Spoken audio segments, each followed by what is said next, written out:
আসসালামু আলাইকুম, আমি এস এম সাদিদ। আজ আমি আপনাদের দেখাবো কম্পিউটার নেটওয়ার্কিং এর সাবনেটিং বিষয়টা ফুল বেসিক ক্লিয়ার করব। সো আমি দেখাবো আইপি ভার্সন 4 এর সাবনেটিং কিভাবে করতে হয়। এরকম একটা আইপি অ্যাড্রেস দিয়ে আছে 192.168.0.0/25। তো এই স্ল্যাশ দেওয়ার পরে যেই ভ্যালুটা দেওয়া থাকে এইটাকে বলা হয় সিআইডিআর ভ্যালু। এইটা দিয়ে আমি কাউন্ট করতে পারি এই আইপি অ্যাড্রেসের।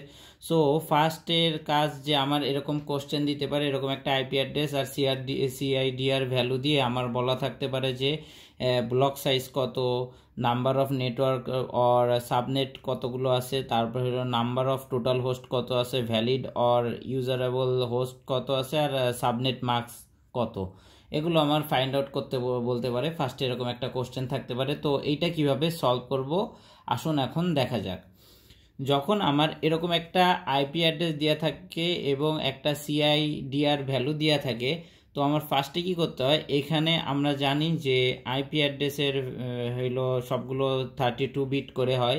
তো আমার এইটার জন্য 192-এর জন্য আমরা ভ্যালু পাবো এরকম যে প্রত্যেকটা 8টা বিট করে অন দিব।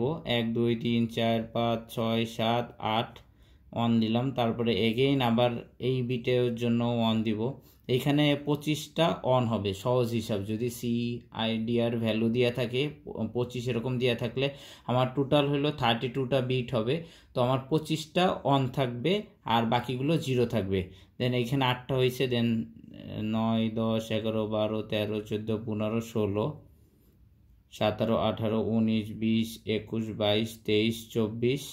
দেখেন আটটার পরে এরকম ডট দেয়া। এই এই 192-এর জন্য এই 3টা, এই 8টা ওয়ান, 168-র জন্য এই 8টা ওয়ান, এই জিরোর জন্য এই অন, এই জিরোর জন্য পরে অন হবে।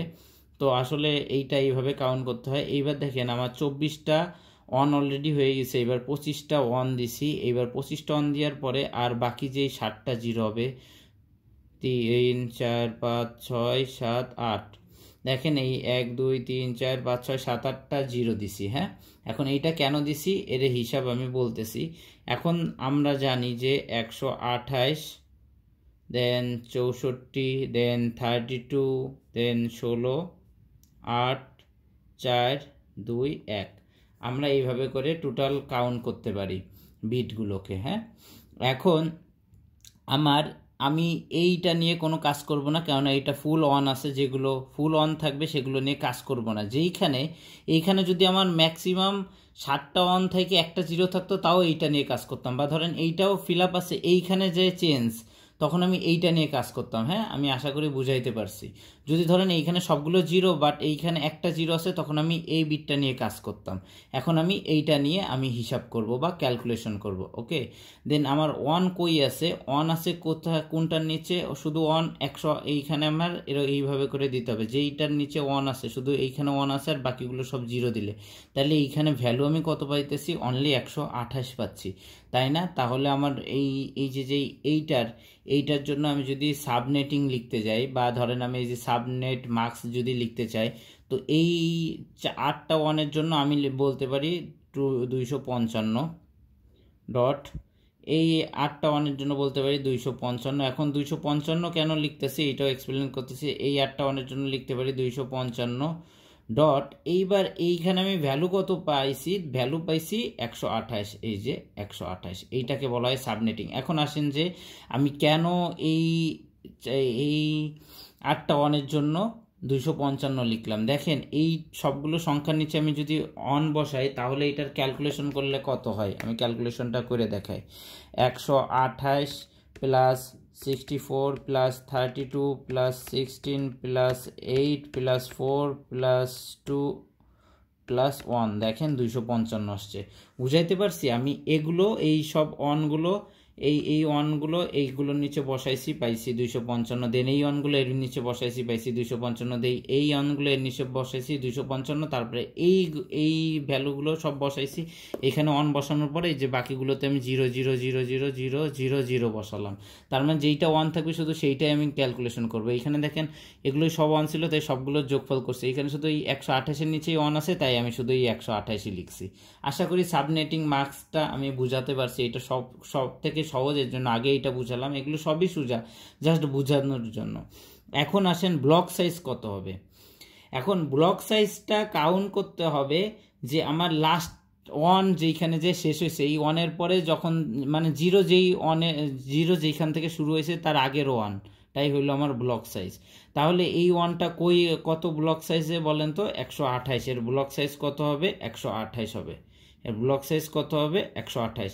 এইটা আবার এইটা আর একভাবেও করতে পারেন। 256 থেকে 128 বাদ দেন, 256 বিয়োগ 128 সেমি। দেখেন এই 256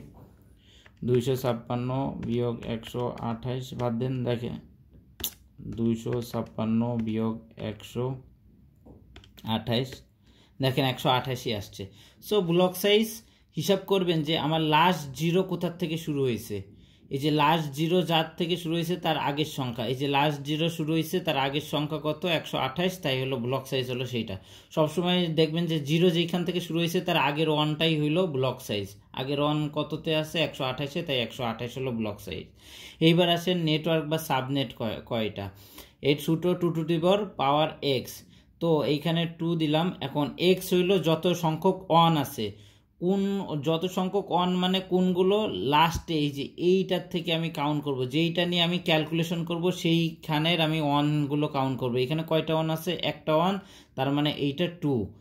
নেটওয়ার্ক বা সাবনেট সংখ্যা 2টা, নাম্বার অফ নেটওয়ার্ক বা সাবনেট সংখ্যা। এখন আসেন যে এইটার ক্ষেত্রে হোস্ট, নাম্বার অফ হোস্ট কতগুলো আছে এইটা নিয়ে যেহেতু আমি ক্যালকুলেশন করছি, এই যে এই জিরোগুলোকে নিয়ে, তাহলে এইখানে যতগুলো জিরো আছে ততগুলো হোস্ট 2^7 জিরো আছে 2^7। তো ক্যালকুলেটারে 2^7 করলে কত হয়? 2^7 দিলে আসে 128। এই টোটাল হোস্ট হইল 128। এখন ভ্যালিড অর ইউজেবল হোস্ট কত? 128-এর থেকে আমি 2টা হোস্ট সবসময় বাদ দিব। এখন কেন আমি 2টা হোস্ট সবসময় বাদ দিব? কেননা নেটওয়ার্কে আমরা যখন ইউজ করি তখন ফার্স্টে একটা হোস্ট নেটওয়ার্ক হিসাবে ইউজ হয় এবং আর একটা হোস্ট ব্রডকাস্ট হিসাবে ইউজ হয়। এর জন্য এই 2টা হোস্ট কখনো কাউন্ট করা হয় না, এর জন্য সবসময় 2 বাদ দেওয়া হয়। আশা করি বুঝাইতে পারছি। তাইলে ইউজারেবল অর ভ্যালিড হোস্ট 1 2 6 126। আশা করি এইটুকু আপনাদের ক্লিয়ার হয়েছে। এখন এই যে আমি এই সাবনেটের যে হিসাবটা বলছি এটা কি বুঝাইতে পারছি? এইটার হিসাব আসলে কিভাবে কাউন্ট করি, আমি যেইটা নিয়ে কাজ করতেছি ওইটার থেকে আমার ওইখান থেকে আমি এই হিসাবটা কাউন্ট করছি। ঠিক আছে, আশা করি বোঝানো গেছে।